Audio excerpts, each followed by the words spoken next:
नमस्कार साथियों, यदि आपका कोई केस है कोर्ट में, कोई केस रन कर रहा है, कोई केस के बारे में जानकारी चाहिए आपको, केस चल रही है, केस का स्टेटस क्या है, तो उसके बारे में टाइप करेंगे। मान लिया स्पेसिफिकली बिहार के लिए और इंडिया के लिए आप देखेंगे अलग अलग है। तो बिहार के लिए भी हम देखना चाहते हैं। ई कोर्ट बिहार लिखेंगे, यहाँ पर ई कोर्ट करके लिखेंगे, फिर लिखेंगे आगे स्टेट लगा देंगे। अलग अलग स्टेट के लिए आप स्टेट लगा दोगे तो चल जाएगा। बिहार ये हम बिहार के लिए सर्च कर रहे हैं।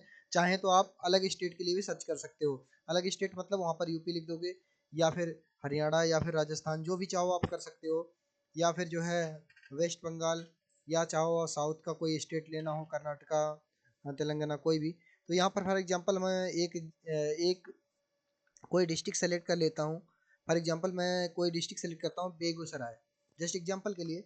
और इसमें कोई केस आपको देखना है, केस का स्टेटस जानना है कि क्या केस का स्टेटस चल रहा है करंट में। आपका एडवोकेट आपको गुमराह तो नहीं कर रहा है। अगर एडवोकेट भाई हैं तो वो ये देख सकते हैं कि इसमें क्या स्टेटस है करंट में, कौन सी रेट लगी हुई है, बिना कोर्ट जाए और बिना मुंशी के संपर्क से। डायरेक्ट आप ऑनलाइन चेक कर सकते हैं। अपोजिट पक्ष के हों या विपक्ष के हों, जो भी हों, आप डायरेक्ट चेक कर सकते हैं केस का स्टेटस पे क्लिक करेंगे। यहाँ पर देखिए साइट पे आ गए। ये आपका स्टेट के अलावा डिस्ट्रिक्ट का ये बाकायदा वो लिखा हुआ है, डिस्ट्रिक्ट कोर्ट बेगूसराय। यहाँ पर आप जाएंगे सर्विसेज में जाएंगे तो केस नंबर से सर्च कर सकते हैं, केस टाइप से सर्च कर सकते हैं, एफआईआर नंबर से सर्च कर सकते हैं, केस कोड से सर्च कर सकते हैं, यहाँ तक कि पार्टी का नाम या एडवोकेट का नाम पता है तो भी सर्च कर सकते हैं। साथ में एक्ट से सर्च कर सकते हैं। फॉर एग्जाम्पल आपको नहीं पता है इसमें से केस नंबर क्या है, केस टाइप क्या है, एफआईआर नंबर क्या है, केस कोड क्या है, तो हम सीधा पार्टी के नाम पे जाएंगे।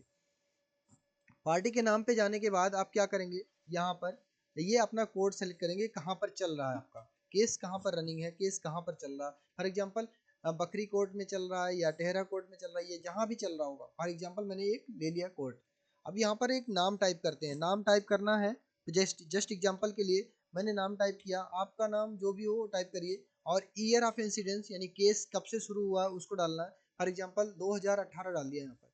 अब यहाँ पर पेंडिंग डिस्पोज दोनों पे लिखेगा, वो सारी चीज़ें पूरी डिटेल लेके आएगा। पेंडिंग का मतलब वो केस जो अभी चल रहा रनिंग में है, और वो स्टेटस है जो दूसरा वाला है जिसमें आपका केस जो है डिस्पोज हो चुका है, यानी केस कंप्लीट हो चुका है, कोर्ट ने उसमें या तो जो है जजमेंट दे दिया है या फिर जो है उसे डिनाई कर दिया है, यानी सुनवाई बंद हो गई है उसकी। देखिए यहाँ पर 3-4 केस एक तरफ से खुल के आ गए। आप डिटेल में देखेंगे ये सारी चीज़ें आ गई। टाइटल सूट के लिए फाइल है, ये है क्रिमिनल केस है, ये सारे के सारे क्रिमिनल केस लगे हुए हैं। तो यहाँ पर आप क्लिक करेंगे और डिटेल में इसको खोल पाएंगे। रवीश कुमार का हो, रवि कुमार को, अमरिंदन को हो, जो भी है इसमें से एक एक करके आप खोल पाएंगे। कोई भी आप खोलिए, व्यू करिए। यहाँ पर व्यू करने के बाद आपको मिल जाएगा पूरा केस का डिटेल, कब से शुरू हुआ है, फाइल नंबर क्या है। इससे आप अगली बार जब दोबारा अगर आपका केस पर्टिकुलरली मैच कर गया तो आप नोट कर लीजिए और फाइल नंबर को आगे के लिए लिख लीजिएगा, या एफआईआर नंबर को लिख लीजिएगा। यहाँ पे सब कुछ मिल जाएगा आपको, केस नंबर, केस टाइप, सब कुछ मिल जाएगा। यहाँ पर देखिए सीएनआर नंबर वगैरह सारी चीज़ें हैं। पेंडिंग केस है, 6 अगस्त को पहली हेयरिंग हुई थी, और जो अगली वाली हेयरिंग है वो 12 दिसंबर को है। ठीक है, additional chief judicial magistrate first के पास ये चल रहा है केस। और संजय साहनी पिटिशनर हैं, जो हैं एडवोकेट हैं पिटिशनर के। और रिस्पोंडेंट के जो एडवोकेट हैं वो इतने सारे हैं, इतने लोग लगे हुए हैं, रिस्पोंडेंट और उसके साथ एडवोकेट हैं।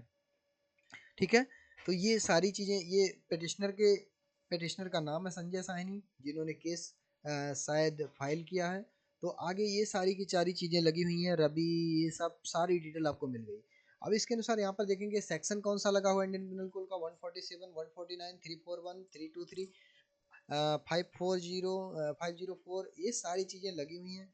नवा कोठी करके कुछ जो है थाना है, यहाँ पर सब कुछ आ गया, कंप्लीट डिटेल आ गई। इसके बाद ये हेयरिंग की डेट वाइज हेयरिंग का डिटेल है।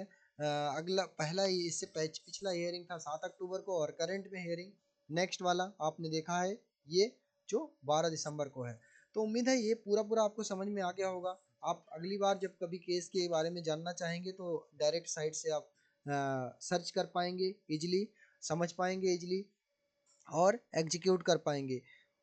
दोस्तों वीडियो देखने के लिए आपका बहुत बहुत धन्यवाद।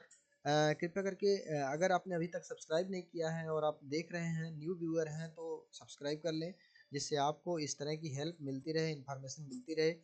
और लाइक करना ना भूलें, जिससे हमारा थोड़ा सा मोटिवेशन बढ़े, हम आगे इसी तरह के वीडियो को आपको देते रहें। धन्यवाद।